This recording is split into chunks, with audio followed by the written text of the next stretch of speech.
Let's talk about truth, the kind that stings at first but heals in the end. There is a massive, life-altering difference between someone making a mistake and someone making a decision.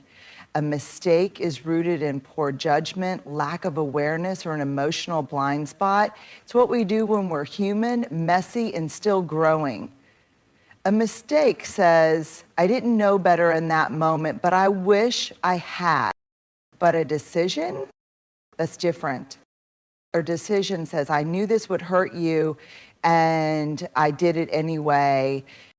A decision is calculated, it's measured. Sometimes it's even wrapped in charm or dressed up in good intentions.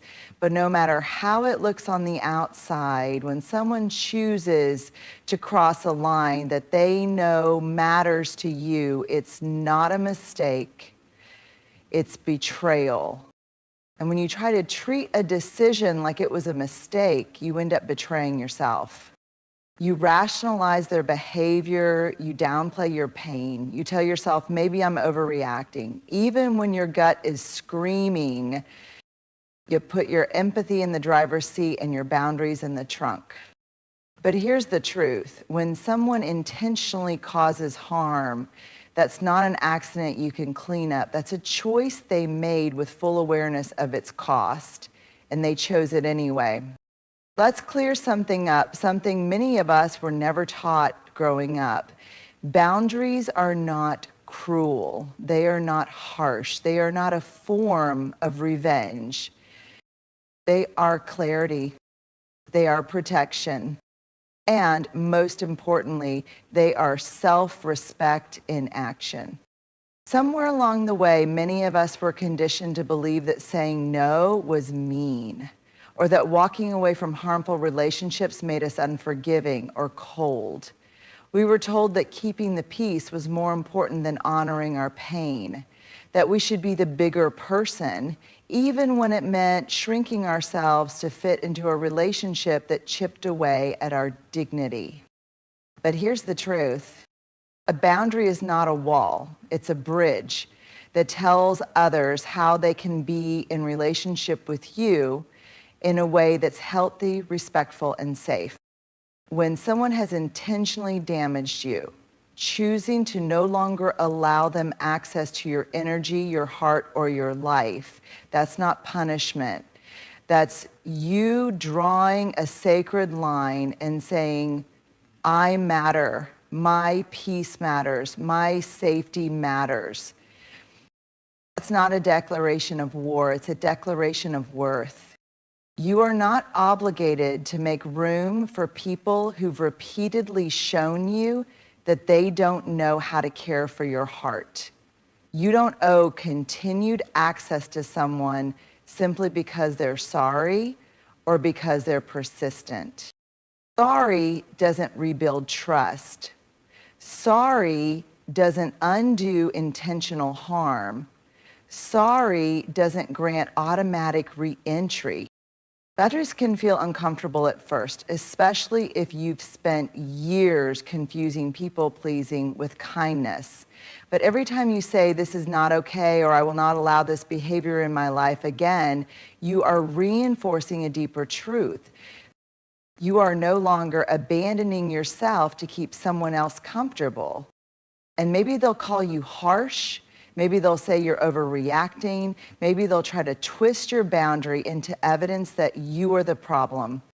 But listen closely, healthy people respect boundaries. Unsafe people are offended by them. So the next time you feel guilt creep in because you're drawing a line, remember this. You're not punishing them. You're protecting the version of you that finally realized she's worthy of more. And that's not selfish, that's sacred. Empathy is beautiful, it's powerful, it's one of the most courageous traits we can possess. The ability to step into someone else's shoes, to feel with them, to see the world through their pain. But let me say this clearly and without apology, empathy should never come at the cost of your own well-being. Too often, we confuse empathy with obligation. We believe that because we understand someone, we have to excuse them.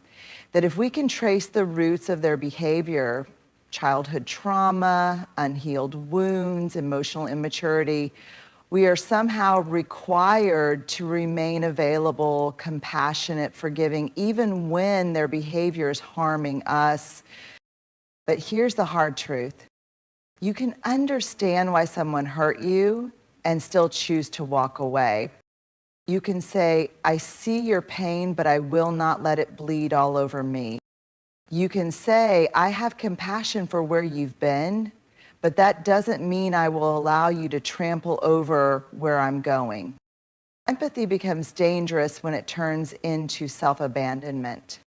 When you silence your own needs in the name of being understanding, when you dismiss your hurt with they didn't mean to, even though they showed you they didn't care to stop, when you stay not because it's healthy, but because you feel guilty for leaving someone who's clearly still broken. But here's what I want you to hear deep in your bones. You are not responsible for healing people who continue to harm you. Empathy is a bridge to connection, not a contract for self-sacrifice. You can feel for someone and still protect yourself. You can love someone and still say, not like this. You can hope the best for them and still say from a distance, empathy doesn't mean you have to invite them back in. It doesn't mean you have to absorb the consequences of their choice. It doesn't mean your heart has to keep stretching until it snaps. And if you were taught that loving someone means enduring their pain at your own expense, let me gently and firmly tell you, that's not empathy, that's erasure. Real empathy includes you too. It's not only about honoring someone else's story, it's about honoring your own voice, your own needs, and your own emotional safety. So keep your heart soft, stay compassionate, but never again confuse empathy with a permission slip to betray yourself. The kind that isn't tidy or tied up with a bow, but the kind that doesn't lead back to the same person who hurt you. Forgiveness is not a reunion. It is not a second chance. It is not an invitation to return to what broke you. Forgiveness is a process of release, not return. It's you choosing to put down the weight of resentment so it no longer poisons your peace. It's you saying, I will not allow your choices to have power over my nervous system, my future, or my voice any longer. That we've been sold a dangerous lie, that forgiveness is only real if it ends in reconciliation, that if you've truly let go, you should also let them back in. But here's the truth. Forgiveness happens in your heart. Reconciliation happens in a relationship. And those are two entirely different things. One can happen without the other. In fact, sometimes it must. Forgiveness is a solo act. It's deeply internal. It's for you, not them. It doesn't require an apology. It doesn't require their presence. It doesn't even require that they've changed. Because sometimes the people who hurt you will never take responsibility. Sometimes they will rewrite the story to cast themselves as the victim. Sometimes they'll expect you to move on without ever doing the work of repair. And in those cases, forgiveness is not saying it's okay. Forgiveness is saying it's over. You don't get to hold space in my mind anymore. Letting go does not mean forgetting. It means remembering without reliving. It means you can tell the story of what happened without trembling, without rage, without needing them to feel what you felt. And sometimes the most powerful act of forgiveness is simply this: closing the door, locking it, and walking away with your head high. Reconciliation, on the other hand, is a joint effort.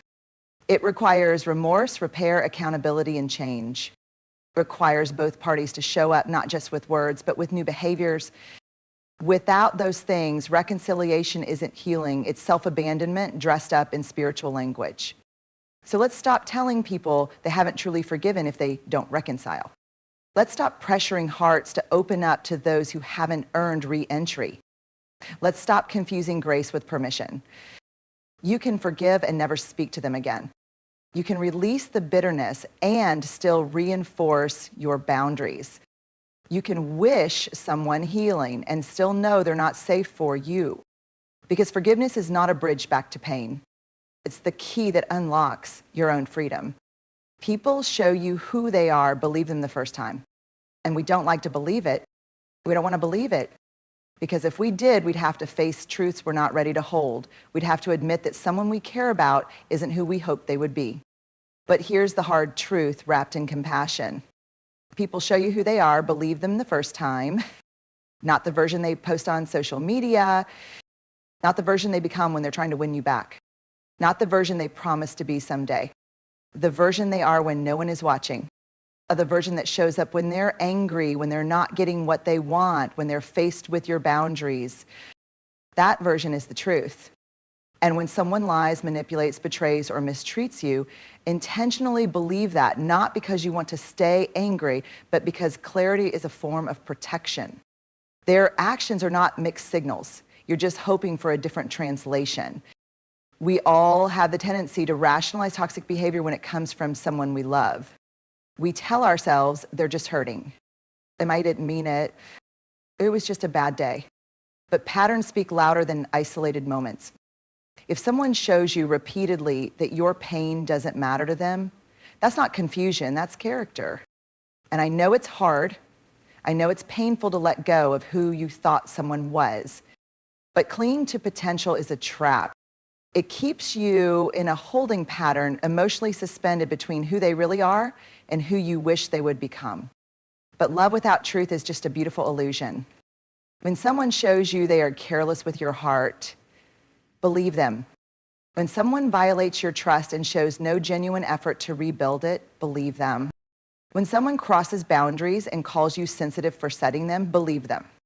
Because every time you ignore that first reveal, every time you explain it away or soften its edges, you betray yourself a little more. You are not here to rewrite someone else's story at the cost of your own peace. Believing someone the first time they show you their truth isn't harsh, it's wisdom. It saves you from pouring more energy into someone who already told you they wouldn't hold it with care. This is not about bitterness. It's not about judgment. It's about discernment. It's about choosing your peace over your pattern of rescuing people who are more invested in staying the same than in showing up differently. So the next time someone shows you who they are, when their words don't match their actions, when their behavior writes a story your heart doesn't want to read, pause, breathe, pay attention. Not everyone deserves a second look. Some people only need to show you once. You deserve to believe what you see the first time. Healing requires safety. Healing is not just about time. It's not just about journaling, therapy, or affirmations whispered into the mirror.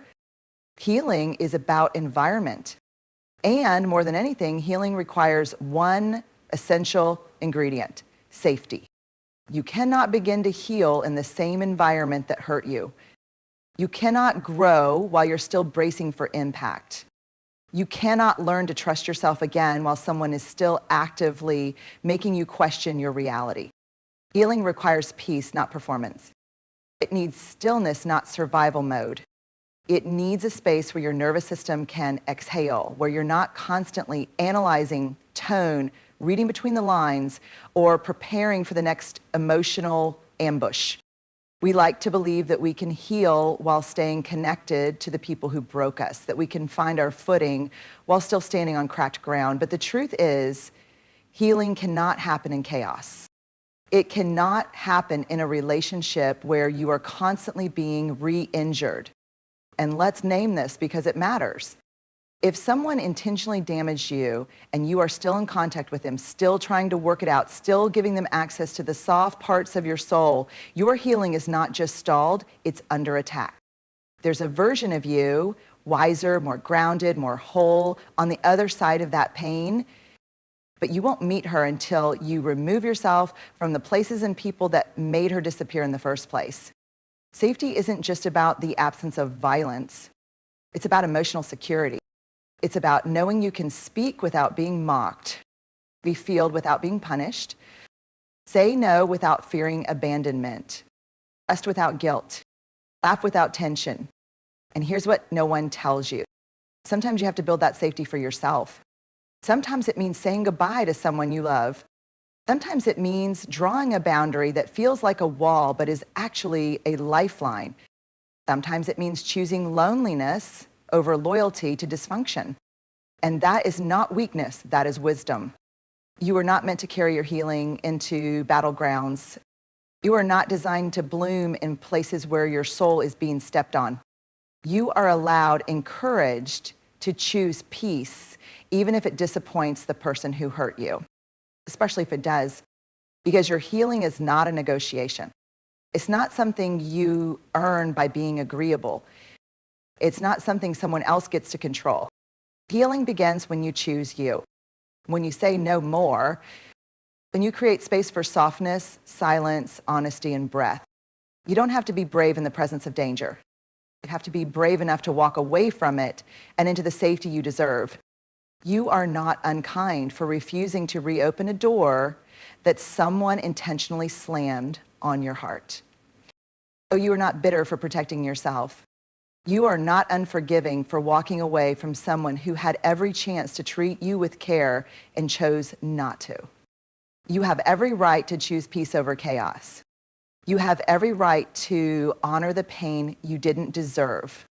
And you have every right to protect the version of you that finally said, no more.